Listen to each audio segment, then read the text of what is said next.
కోట్లాది మంది తెలుగు ప్రేక్షకులు ఎప్పుడెప్పుడా అని ఎదురు చూస్తున్న బిగ్ బాస్ సీజన్ 9 మరో నెల రోజుల్లో స్టార్ట్ కాబోతుంది. ఈ సీజన్ కి సంబంధించి ప్రోమోస్ కూడా రిలీజ్ అయి మంచి రెస్పాన్స్ తెచ్చుకున్నాయి. ఇంతకు ముందు సీజన్ లో లేనిది ఈ సీజన్ లో ఉన్నది ఒక్కటే భారీ తేడా. ఈ సీజన్ లో బిగ్ బాస్ టీం సామాన్యులకి కూడా హౌస్ లో కంటెస్టెంట్స్ గా అడుగుపెట్టే అవకాశం కల్పించింది. అందుకోసం దరఖాస్తులు కూడా స్వీకరించారు. వేల మంది అప్లికేషన్స్ వచ్చాయి.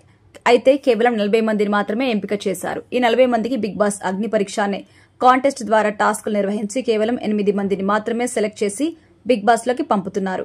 హౌస్ లోకి వెళ్లిన తర్వాత సెలబ్రిటీస్ కి సామాన్యులకి జరిగే పోటీలో ఎవరు గెలుస్తారు అనేది పాయింట్. కానీ ఇక్కడ బిగ్ బాస్ టీం పెద్ద మోసం చేస్తుంది అనేది కొందరు అంటున్నారు. బిగ్ బాస్ టీం సామాన్యుల్ని ఎంపిక చేసుకుంటాము అని చెప్తూ ఇన్స్టా సెలబ్రిటీస్, యూట్యూబర్స్ ని, ఫ్లాప్ సినిమాల హీరోయిన్స్ ని ఎంచుకుంటున్నారని, ఇది అసలు ఏమాత్రం న్యాయం కాదని, ఇలా అయితే బిగ్ బాస్ షోకి ఉన్న రియాలిటీ జనాలు నమ్మే పరిస్థితి లేదు అని అంటున్నారు. వాళ్ళలా మండిపడ్డానికి ఒక కారణం ఉంది. రీసెంట్ గా అగ్ని పరీక్షకు సంబంధించి ఒక చిన్న ప్రోమోని రిలీజ్ చేశారు.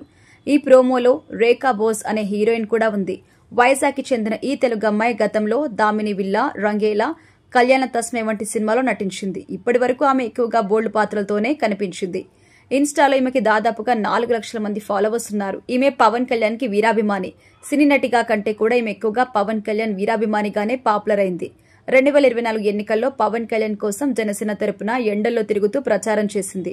అలా సెలబ్రిటీగా అందరికీ తెలిసిన ఈమె సామాన్యుల కేటగిరీలో అడుగుపెట్టడం గమనార్హం. గత సీజన్లో కూడా ఈమె బిగ్ బాస్ లో కంటెస్టెంట్ గా పాల్గొనే అవకాశం వచ్చింది, కానీ ఎందుకో మిస్ అయింది. ఈసారి మాత్రం మిస్ అయ్యే ఛాన్స్ లేదు. ఈమె లాగానే అలెక్యా, చిట్టి పికిల్స్ ఫేమ్ రమ్య, ఉప్పల్ బాలు వంటి వారు కూడా సామాన్యుల కేటగిరీలో హౌస్ లోకి అడుగుపెట్టబోతున్నారట.